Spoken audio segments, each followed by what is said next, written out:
بسم الله الرحمن الرحیم. نن راځو هوم منو کې الاینمنت ګروپ ته راځو. الاینمنت ګروپ کې د نه مخکې زه غواړم دلته یو دغه سیل جګوالی او دا څه لږ کم کړم. مثلا دغه سیل ما سره ده. دې نقطې ته ښه دقیق فکر وکړئ. مثلا یو سیل په درې عمودي برخو مثلا ټاپ، میډل او باټم باندې ویشل شوی.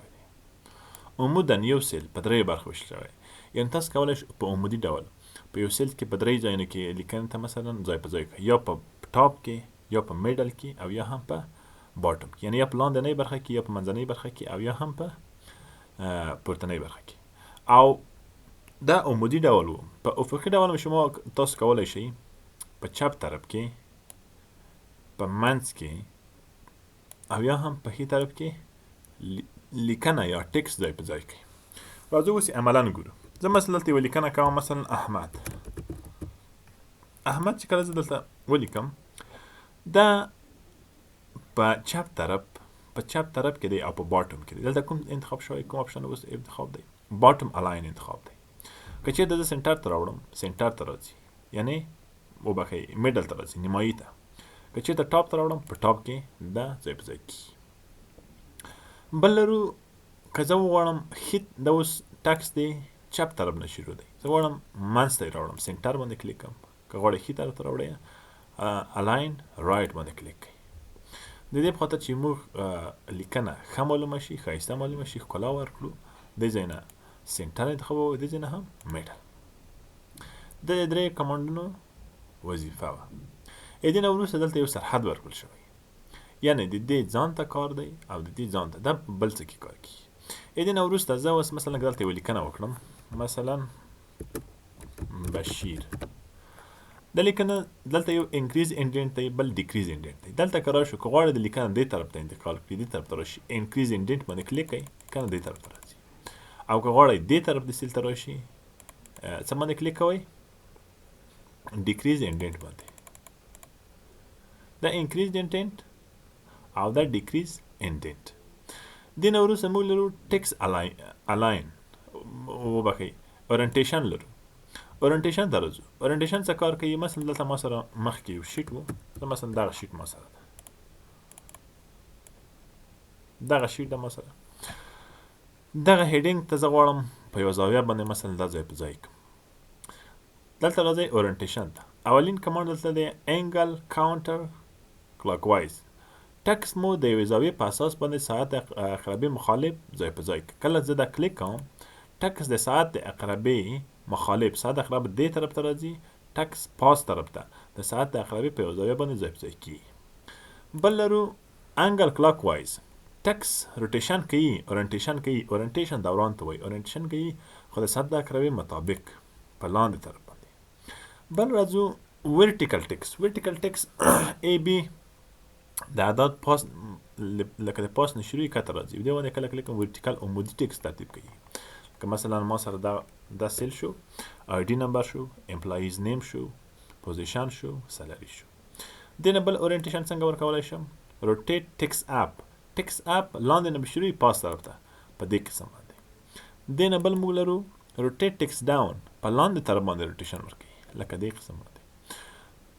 بل دې نه وروسته موږ لرو فارمات سیل الاینمنت. دلته زاویه لري، دلته زاویه مثلا 90 درجې ده. دې نه کولی شئ تاسو دې باندې کلیک وکړئ او دې خواته مثلا انتقال کړئ. که زاویه صفر کړئ، دا ټکس په دې حالت باندې کېږي، یعنې عادي حالت ته راځي.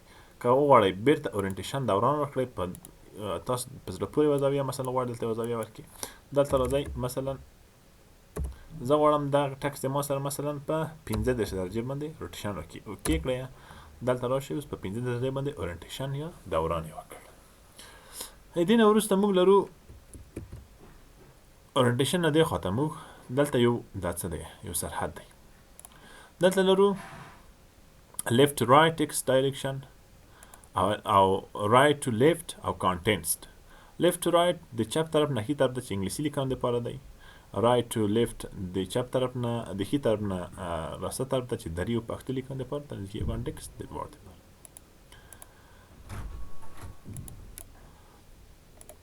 ښه د دې نه وروسته موږ راځو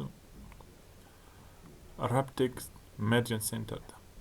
مثلا زه یو نوی کالم اخلم، دلته مثلا زه لیکنه لرم، یو نوی شیټ مې واخیست، دلته راځم مثلا احمد، مثلا خان، مثلا